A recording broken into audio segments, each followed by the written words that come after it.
Hoy te vamos a contar, te vamos a informar sobre una de las prestaciones más importantes del sistema, el retiro transitorio por invalidez. Esta prestación que cuando tenés problemas de salud, estás trabajando, se te terminan las licencias en tu trabajo y bueno, no sabés qué hacer, no sabés cuál es la alternativa. Hoy te vamos a contar todo sobre esta importantísima prestación, retiro transitorio por invalidez. Bueno, primero los saludo a todos en este segundo programa. Bueno, esta prestación, el retiro por invalidez, tiene dos grandes requisitos que vamos a ir mencionando en este bloque. Uno es el tema de los aportes, ¿sí? Ahora va a aparecer una placa en la cual vamos a ir viendo los aportes necesarios. Esto es bastante complejo, ¿sí?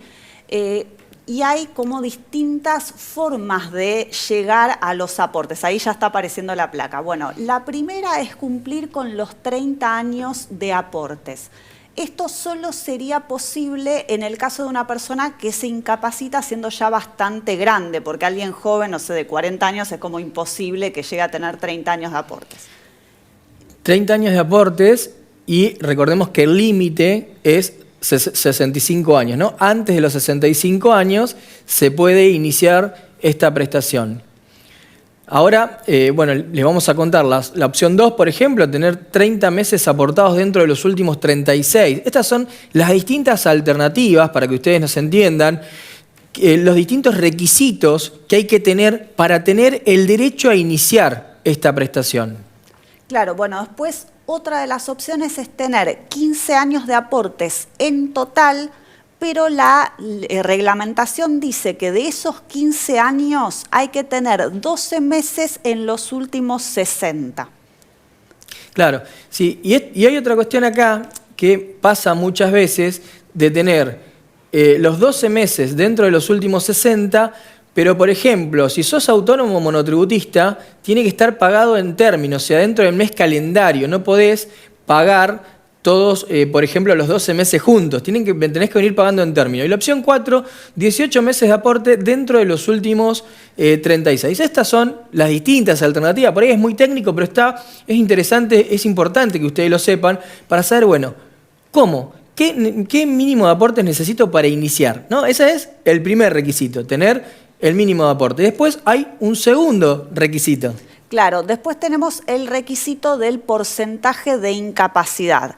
Una cosa importante es que si nosotros vamos a ANSES y no cumplimos con uno de estos 4 formas de tener los aportes, directamente ANSES no nos permite iniciar el trámite. Y ahí la opción sería iniciar un juicio, que esto sí obviamente hay que buscar un abogado, porque la Corte Suprema ya hace más o menos 20 años declaró que esto es inconstitucional, ¿sí? ¿Por qué? Porque hay gente que se incapacitó, perdió su trabajo, pero en ese momento no podía acceder al retiro por invalidez, fue haciendo changas, no conseguía otro trabajo, hasta que después de 7 años de no tener aportes, quiere iniciarlo y en ANSES le dicen que no puede. Entonces, si a vos te pasa esto, tenés que saber que podés iniciar un juicio, ¿sí? Y bueno, el otro requisito, como bien decías, era el tema de la incapacidad. Sí, esta incapacidad, por supuesto que a veces cuestionada, una incapacidad que tenés que tener el 66% o más. Y acá hay un punto donde nosotros también, como recién explicaba Cintia, ¿no? Recuerden que si administrativamente no podés iniciar el retiro, bueno, sí hay una instancia judicial donde podés lograr el retiro transitorio por invalidez. Y con respecto al porcentaje de incapacidad también, a veces cuando una persona, un trabajador va a la comisión médica, en la primera revisación le da menos porcentaje. Esto también es muy técnico, pero hay un baremo donde el médico se basa para determinar los porcentajes de incapacidad. Hay muchas enfermedades que no están dentro de estos baremos. Esto es una de las reformas que se tendría que hacer, por ahora no se hace.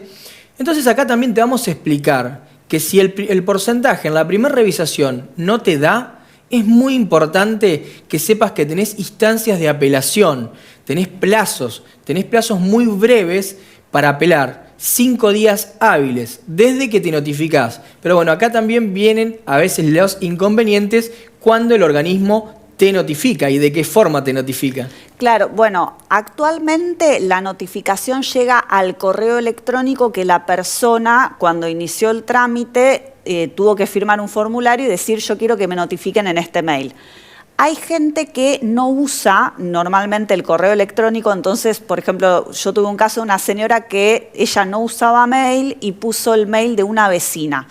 Después de un montón de tiempo que no le llegaba nada, fuimos a la Comisión Médica Central y ahí nos dicen, no, pero nosotros ya esto se notificó hace un mes al correo de la vecina y la vecina tampoco lo revisaba. Entonces, esto es importante porque una vez que ya venció el plazo, ya fuiste, digamos, ¿no? Sí, bueno, se dificulta, después hay que buscar la manera de iniciar un segundo expediente, pero es importante saber, cuando vas a iniciar el retiro por invalidez, vas vos, vas con algún familiar, saber que tenés 5 días hábiles para apelar la primera instancia ante la Comisión Médica Central y después hay una segunda instancia que es ante las cámaras federales. Entonces ahí también la cuestión cambia. En esa última instancia que te conté recién, sí o sí necesitas contar con un abogado. En las anteriores, cuando vos vas solo al organismo y haces la primera apelación, lo podés hacer por tu cuenta sin la presencia o sin el asesoramiento de un abogado. Ahora, la última instancia, ante la Cámara Federal, sí o sí ahí necesitas el patrocinio, necesitas un abogado, y ahí es muy importante porque ya ahí no te revisa el médico de la comisión médica, ya ahí te revisa, por ejemplo, en Capital Federal, el cuerpo médico forense, en las cámaras, algún perito del listado oficial. Entonces ahí se abre un abanico de posibilidades mayor donde se puede lograr el objetivo. ¿Cuál es el objetivo? Que vos cobres, que vos puedas ser beneficiario de esta prestación, del retiro transitorio por invalidez. Ahora bien, ¿qué pasa? ¿No? Vamos a hablar un poquito ahora de los plazos. Vamos a decir, bueno, pero mis problemas de salud me dificulta trabajar, cada vez me queda menos tiempo, menos licencia.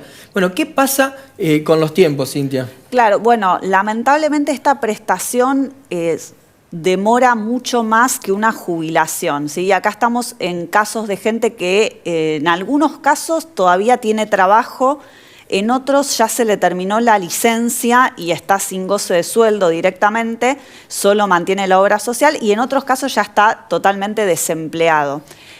Acá no hay una cobertura, no es que vos podés pedir la cobertura de PAMI durante el trámite, ni te van a pagar nada por adelantado. Después te pagan el retroactivo, pero lamentablemente no hay una solución en ese lapso que dura el trámite. Sí, bueno, claro, administrativamente hay que esperar la tramitación. Ahora, por eso también nosotros acá te damos herramientas, te decimos que podés contar con herramientas. ¿Por qué? Porque cuando nosotros los abogados judicializamos, ¿no? La comisión médica tiene un plazo para expedirse que son 10 días. Ahora, ¿qué pasa? La mayoría de veces no se expide en ese plazo, pero judicialmente podés pedir el otorgamiento del beneficio de forma transitoria hasta que la comisión médica se expida. Y de esa manera poder lograr ir cobrando el beneficio contando con una obra social hasta tanto la comisión médica te dé el porcentaje. Ojo con esto porque es importante, hay gente que tiene problemas de salud muy serios, que no puede esperar meses, entonces a través de un amparo, a través de un proceso judicial, se puede lograr que te otorguen el beneficio de forma transitoria hasta tanto la comisión se expida. Esto es importante que lo sepan, por eso también el asesoramiento oportuno y el asesoramiento correcto es tan importante. Ahora bien, vamos a contar uno de los problemas que surgen con respecto a esta prestación, que es que pide el organismo, no está unificado el criterio en las distintas oficinas, pero están rechazando retiros por invalidez porque el trabajador autónomo monotributista no presentó una declaración jurada. ¿De qué se trata esto, Cintia? Claro, bueno, esto es un requisito que se puso en un decreto hace muchísimos años. La gente cuando se va a inscribir como autónomo monotributista le dan un formulario de una declaración jurada, nadie lo presenta, porque hasta ahora casi todos los casos que yo tuve nadie lo presentó. Los contadores quizás tampoco le insisten tanto a la persona, si a vos te inscribió un contador, no te dicen la gravedad de no presentar esta declaración jurada y puede tener dos consecuencias. Una, que si vos después te incapacitás, ANSES no te otorgue el retiro por invalidez. ¿Por qué? Porque ANSES considera que vos estás cometiendo un fraude, o sea, que vos ya tenías la incapacidad y que te inscribiste como autónomo para cobrar la prestación. Y otra es que si fallece la persona, a la viuda no le dan la pensión porque el causante no presentó la declaración jurada, que esto es tremendo, porque puede haber fallecido de otra cosa que no tenga nada que ver. Claro, entonces acá también el consejo es, si te rechazan o te retienen, porque puede ser que estés cobrando el retiro por invalidez y que el organismo diga, bueno, te lo suspendo porque en su momento no presentaste la declaración jurada. Acá también judicialmente la cuestión es otra. Se ha declarado la inconstitucionalidad de este decreto que establece la obligatoriedad de presentar esta declaración jurada. Entonces, tenés que saber que siempre hay una instancia, que la instancia administrativa no es la única y que judicialmente se puede lograr que vos continúes cobrando la prestación o que comiences a cobrar esta prestación independientemente de que no cumpliste con esta declaración jurada que te contábamos recién. Así que bueno, vamos a ir. Espero que les haya sido de utilidad esta columna. Retiro por invalidez, una prestación muy importante, y te vamos a dejar algunos consejitos como para que tengas en cuenta al momento de iniciar el trámite para que no te pase alguna de las cuestiones que te estamos contando. Claro, bueno, creo que lo principal sería revisar antes de ir a iniciarlos si tenés los aportes y ya si no los tenés, directamente consultar con un profesional porque ya sabes que vas a tener que ir a juicio. Y también ver bien cómo se prepara el tema de demostrar la incapacidad. No hay que ir pensando que en la comisión médica son buenos y te van a hacer todos los estudios. Al contrario, si vos no llevas todo, ellos te envían a hacer estudios, pero es como que no van a trabajar por vos, digamos, para que llegues al porcentaje, sino que vos tenés que esforzarte para demostrarlo. Claro, yo ahí digo que es importante que la persona se tome el trabajo, el tiempo, primero de llevar todas las pruebas médicas y segundo de decirle al profesional todos los problemas de salud que tiene, porque a veces se da como que el profesional tiene que saber y no, claro. Hay que transmitirle, hay que decirle cuáles son los problemas de salud para que se tengan en cuenta en ese porcentaje. Sí, sí. Bueno, eso yo creo que sería lo fundamental. Yo igual siempre les recomiendo que tengan un abogado cuando ya lo inician esto, porque después conseguir en un plazo de 5 días hábiles para apelar un abogado es muy difícil, porque quizás no conseguís uno en tu zona que se dedique a esto o que lo pueda hacer en ese plazo, sin tener copia del expediente, porque también hay que hacer un recurso de apelación. Entonces, bueno, ese también es otro de los problemas.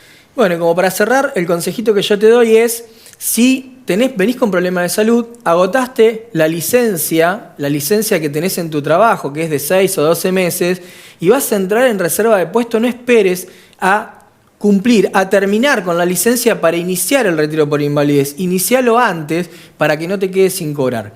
Así que estos han sido los lineamientos. Vamos a seguir hablando de este tema, vamos a seguir contestando preguntas, un tema muy importante, pero ahora vamos a una pequeña pausa.